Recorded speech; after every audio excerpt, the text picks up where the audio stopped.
Berita Al-Hijrah 13 Jamadil Akhir 26 Januari, pencerahan tentang vaksin, saintis Islam perlu main peranan. Juga kaki tangan positif COVID-19, lagi sekolah ditutup.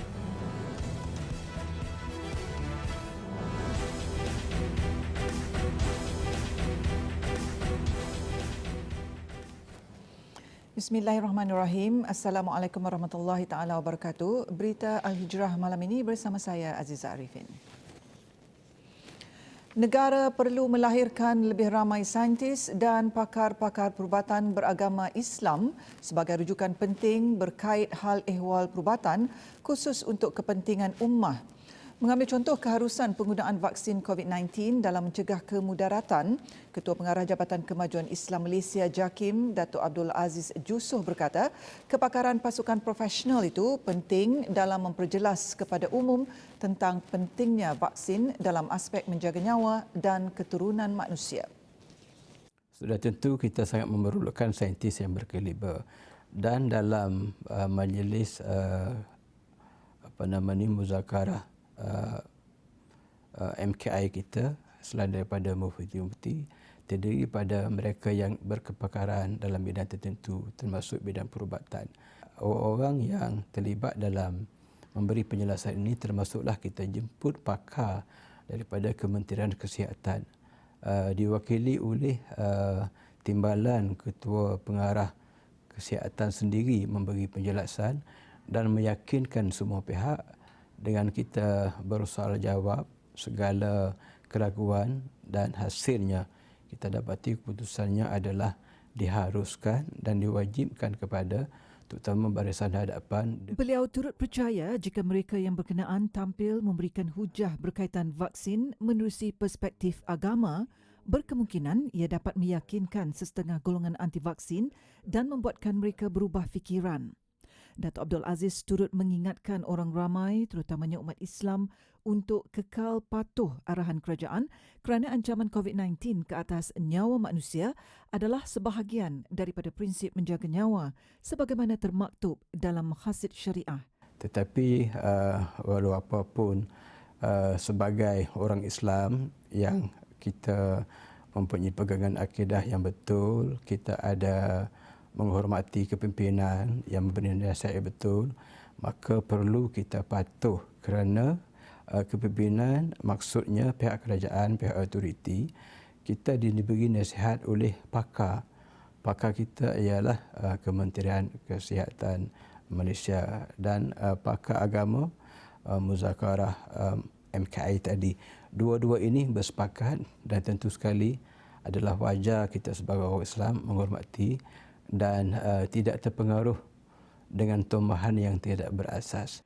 Beliau menggesa orang ramai agar tidak sewenang-wenangnya membuat andaian sendiri berhubung vaksin COVID-19 yang akan mula digunakan di negara ini hujung bulan depan.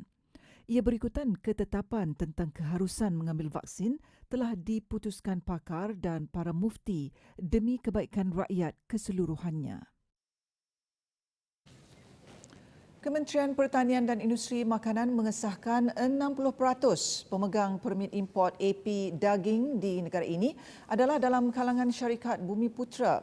Menterinya Datuk Seri Dr. Ronald Kiandi berkata, peratusan yang diperoleh itu adalah berdasarkan rekod yang dimiliki kementerian berkenaan. 60% importers are Bumi Putra, maknanya Melayu dan Bumi Putra. Tetapi dari segi volumenya itu kita tak boleh tentukan. So we don't know. Kerana that one is business to business, urusan business to business. Katakan kita bagi AP kepada pembangkang APA. Berapa banyak dia boleh mengimport itu adalah bergantung kepada kapasitinya. Kapasiti dia dibawa. Beliau mengulas dakwaan pengimport daging Bumi Putra dinafikan hak dan peluang dalam industri itu sejak sekian lama. Industri bernilai berbilion ringgit itu didakwa dimonopoli dan dikawal beberapa pengimport bukan Bumi Putra. Menurutnya lagi ada juga di antara pengimport Bumi Putra Melayu yang mampu mengimport bekalan daging pada kuantiti yang besar seperti kumpulan Ramli dan juga Darabif Meat Company. Dalam perkembangan lain, beliau mengesahkan sehingga kini belum ada mana-mana syarikat disenarai hitam berhubung pelanggaran syarat permit import daging di negara ini. Namun, beliau mengakui terdapat beberapa syarikat sedang disiasat Suruhanjaya Pencegahan Rasuah Malaysia SPRM, Polis dan Kementerian Perdagangan Dalam Negeri dan Hal Ehwal Pengguna KPDN HEP. Buat masa ini, kesemua pemegang permit import sentiasa dipantau dalam kepatuhan terhadap syarat-syarat permit import yang ada. Ancaman Anonymous Malaysia yang berniat menggodam laman-laman web milik Kerajaan Malaysia, satu perkara yang harus dipandang berat. Sumbangan itu, agensi-agensi kerajaan diberi amaran supaya mengambil langkah-langkah perlu bagi mencegah dan meminimumkan ancaman penggodam berkenaan. Majlis Keselamatan Negara MKN melalui Agensi Keselamatan Cyber Negara NAKSA memandang serius ancaman berkenaan yang tular di media sosial baru-baru ini. MKN menerusi satu kenyataan memaklumkan pihaknya bersama NAKSA turut bekerjasama dengan Polis Diraja Malaysia PDRM bagi mengkoordinasi dan mengambil tindakan sewajarnya. Semalam, tular video berdurasi 2 minit 29 saat menggunakan nama Anonymous Malaysia yang memberi amaran melancarkan serangan cyber terhadap laman sesawang serta aset dalam talian kerajaan. Kumpulan itu mendakwa sistem keselamatan Malaysia sangat lemah hingga mengakibatkan berlaku kebocoran data dan penggodam bertindak menjual data peribadi rakyat negara ini. Sementara itu, Yayasan Dakwah Islamiah Malaysia YADIM akan menubuhkan skuad duat cyber sebagai langkah menangkis sebarang bentuk serangan terhadap Islam dan alim ulama menerusi media sosial. Inisiatif itu termaktub dalam 4 aktiviti yang akan dijalankan sempena Bulan Dakwah 2.0 tahun ini sebagai aktiviti dan pendekatan berbeza namun seiring dengan keperluan semasa. Ia juga memfokuskan penguasaan media baharu dengan gerakan penyebaran risalah di alam cyber. Sementara itu, program Bulan Dakwah akan diteruskan YADIM di seluruh negara bermula Februari sehingga Oktober tahun ini. Ia kesinambungan Bulan Dakwah 1.0 tahun lalu dan akan digembleng menerusi pendekatan aktiviti yang berbeza dan mengikut keperluan semasa. Membuka tirai 2021 juga, kegiatan dakwah di negara ini akan diselaras dengan penglibatan badan bukan kerajaan NGO selain mengaktifkan tenaga pendakwah iaitu rakan siswa YADIM, rakan belia YADIM dan da'i muda YADIM. Seorang pegawai Jabatan Imigresen dihadapkan ke Mahkamah Session Seremban atas 12 pertuduhan membabitkan rasuah dan pengubahan wang haram berjumlah RM885,950 sejak 4 tahun lalu. Tertuduh Muhammad Shah Ezwan Abdul Rahman, 34 tahun, bagaimanapun mengaku tidak bersalah. Mengikut pertuduhan pertama hingga ke-8, tertuduh yang merupakan pegawai imigresen grade KP19 didakwa menerima wang melalui transaksi akaun bank berjumlah RM885,950 daripada 3 individu yang mempunyai hubungan dengan kerja rasminya. Perbuatan didakwa dilakukan di Melayan Banking Berhad, Cawangan Nilai antara 11 Januari 2017 hingga 1 November 2020. Bagi kesalahan itu, tertuduh berdepan penjara maksimum 2 tahun atau denda atau kedua-duanya.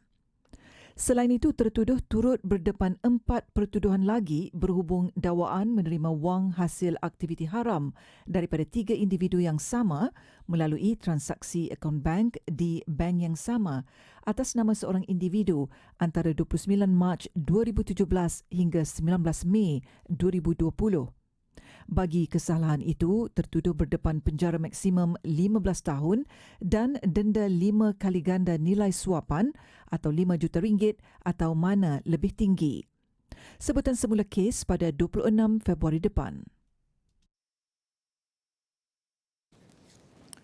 3 lagi sekolah rendah di Terengganu diarah tutup seminggu bermula semalam hingga 31 Januari ini berikutan pengesahan positif COVID-19 ke atas kaki tangan sekolah itu. Penutupan dilakukan bagi membolehkan kerja-kerja sanitasi dilakukan bagi mengawal jangkitan virus berkenaan. Sekolah-sekolah berkenaan ialah Sekolah Kebangsaan SK Paya Bunga dan Sekolah Kebangsaan Pusat Cabang 32 di daerah Kuala Terengganu, manakala di Hulu Terengganu sekolah yang ditutup adalah SK Bukit Apit. Penutupan sementara sekolah-sekolah itu dijalankan di bawah Seksyen 18-1-D Akta Pencegahan dan Pengawalan Penyakit Berjangkit 1988 atau Akta 342. Ia bagi mengelak perebakan penyakit berjangkit. Memetik bernama Pengarah Jabatan Kesihatan Negeri Dr. Nur Azimi Yunus berkata kurang daripada situasi semasa berkenaan, semua aktiviti dalam kawasan sekolah perlu ditangguhkan. Sebelum ini, 12 sekolah di daerah Kuala Terengganu juga telah diarah tutup iaitu SK Kesom, SK Bukit Petiti, SK Pulau Manis, SK Mane dan SK Tengku Ampuan Mariam. Turut diarah tutup SK Kedai Buloh, SK Tok Dir, SK Pusat Kuala Ibai, SK Sri Budiman, SK Gong Tok Nasik, SK Sultan Sulaiman I dan SK Paloh.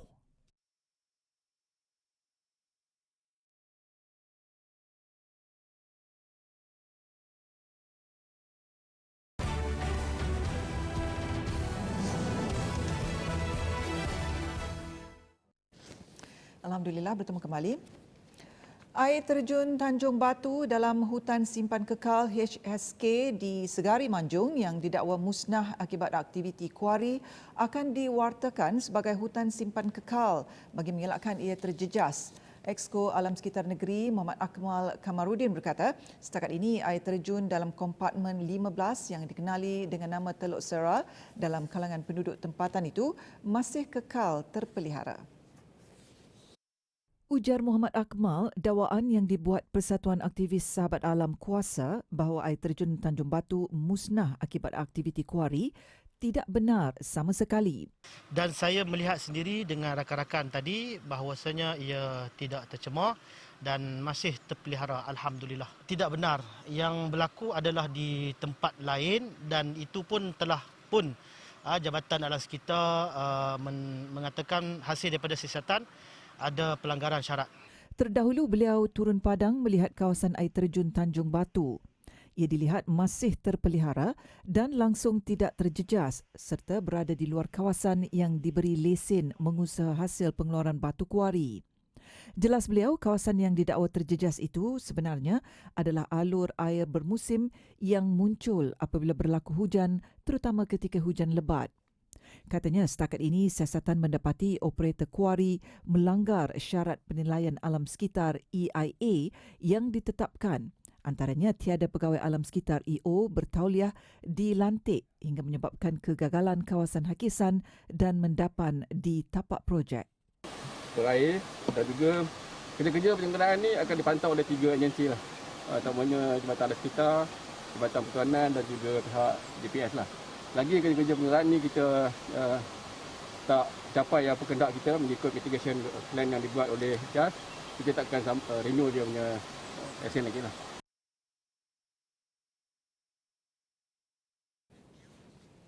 Sebanyak RM1.5 juta diperuntukkan syarikat emas Makmur Gold Holdings yang Berhad menerusi program tanggungjawab sosial korporat CSR bagi membantu golongan memerlukan di 3 negeri pantai timur iaitu Kelantan, Pahang dan Terengganu.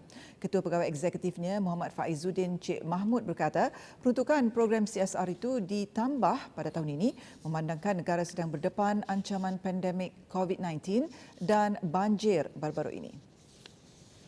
Menurut Muhammad Faizuddin, program CSR kali ini turut dijalankan dengan kerjasama Koperasi Muafakat Makmur Berhad dan Makmur Care. Sebelum ni CSR kita hanya bagi bakul asnaf, tapi bila kita tengok bila sampai satu tahap kita perlu membantu dah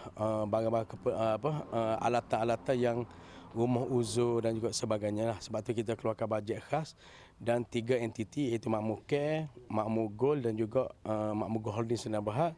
Kita keluarkan bajet dan ini adalah program pertama kita lah untuk tahun 2021.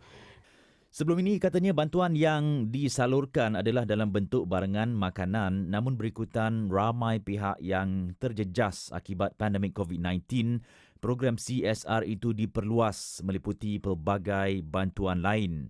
Beliau ditemui selepas menyampaikan bantuan bakul asnaf kepada 30 penerima di Tumpat, Kelantan. Terdahulu Muhammad Faizuddin bersama pengerusi Makmur Care Kelantan Iza Ibrahim meninjau 3 rumah yang sedang menjalani kerja baik pulih menerusi program CSR Makmur Gold di kampung tersebut. Lebih RM30,000 diperuntukkan untuk membaik pulih kediaman tersebut bagi membolehkan penghuninya menjalani kehidupan yang lebih selesa. Alhamdulillah atas kejayaan program kita hari ini untuk bersama di Kampung Telaga Bata dengan sokongan orang kampung semua, kita dapat bersamalah asnaf-asnaf dan membantu orang kampung. Saya ucapkan terima kasihlah untuk Makmur Gold ni. Dia bagi sumbangan ni buat atap rumah ke apa. Nak harap ke saya buat sendiri lambat lagi lah. Sebab kita buat sikit-sikit. Jadi lah ni saya duduk atas rumah mak saya. Dalam rumah ni ada 18 orang lah. Ramai jadi tak selesa ke apa ke. Makmur Gold turut merancang memperluaskan program CSR ini ke seluruh negara menjelang tahun hadapan. Graduan kursus pengajian kejuruteraan penerbangan yang ditawarkan Admal Aviation College menjadi pilihan syarikat-syarikat industri penerbangan tanah air. Lebih menarik, kursus berkenaan diiktiraf di peringkat penguatkuasa penerbangan awam Malaysia CAAM kategori B1 dan B2 serta perakuan oleh Agensi Kelayakan Malaysia MQA.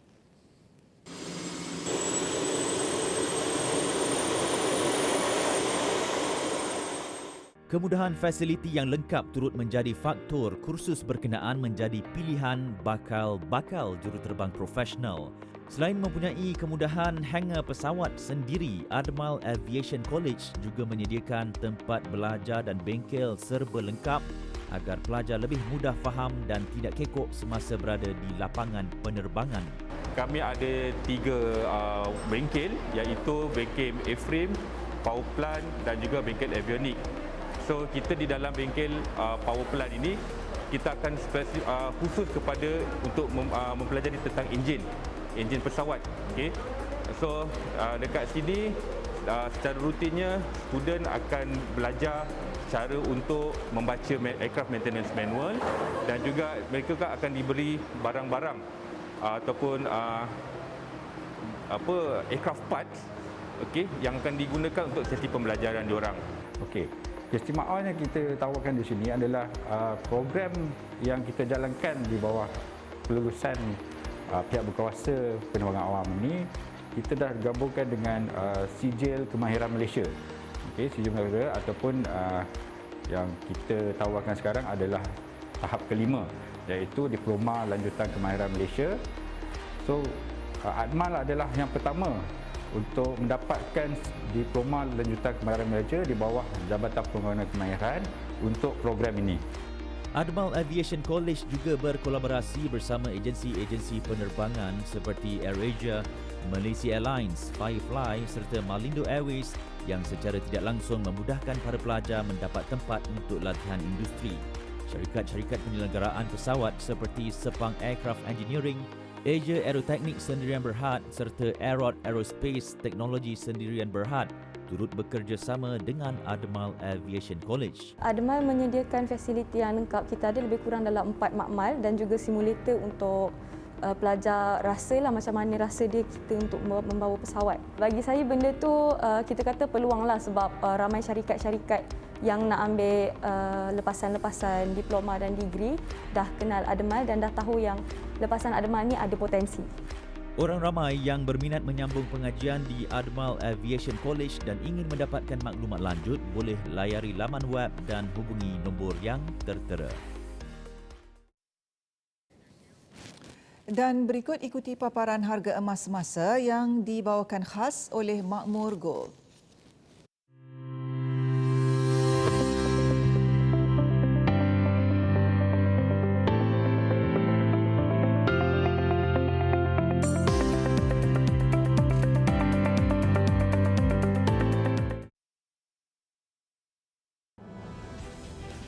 Seketika nanti, Trump buka pejabat baharu.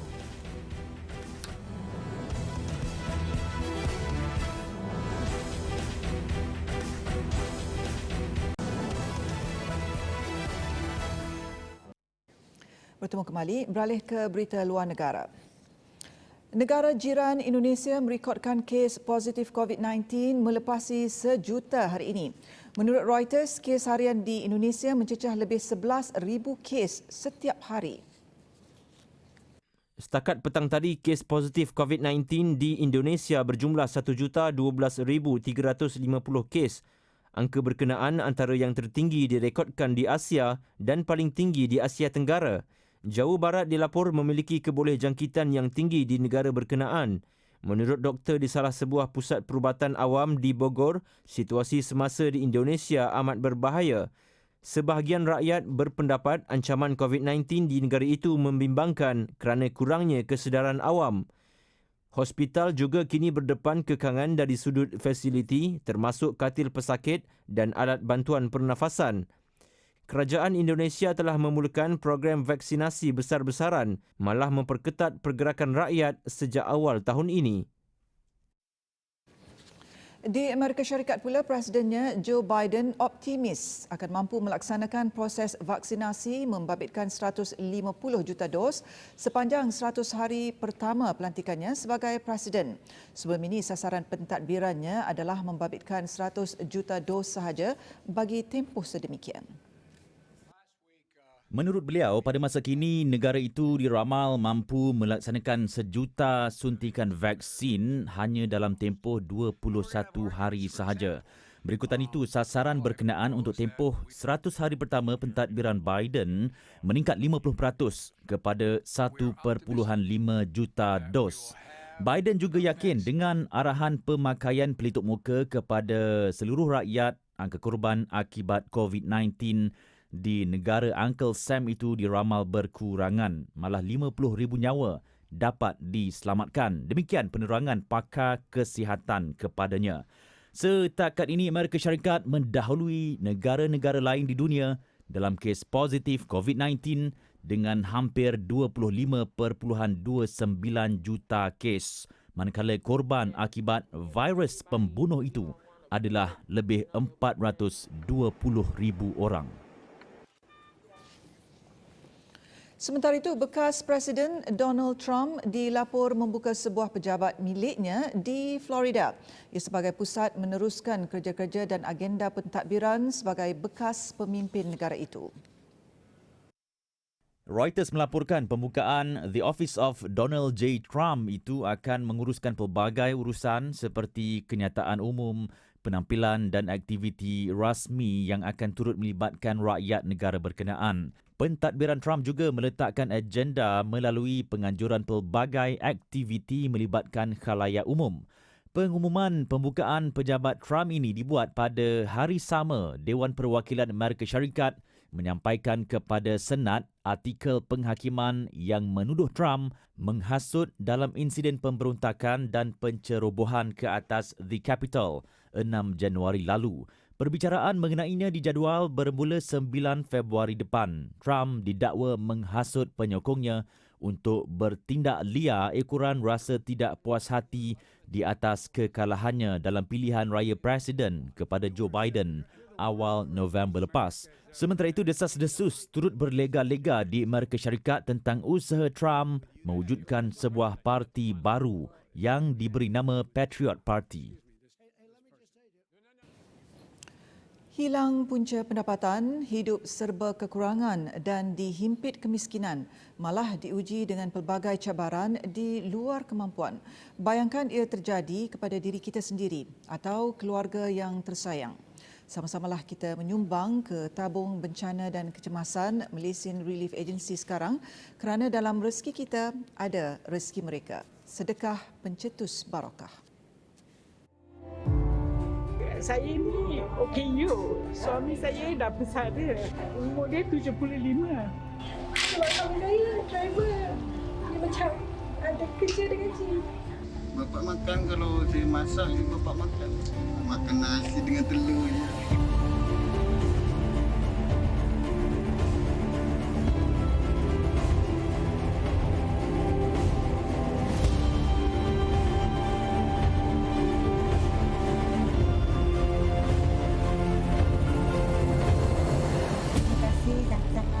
Datang sini membantu kami.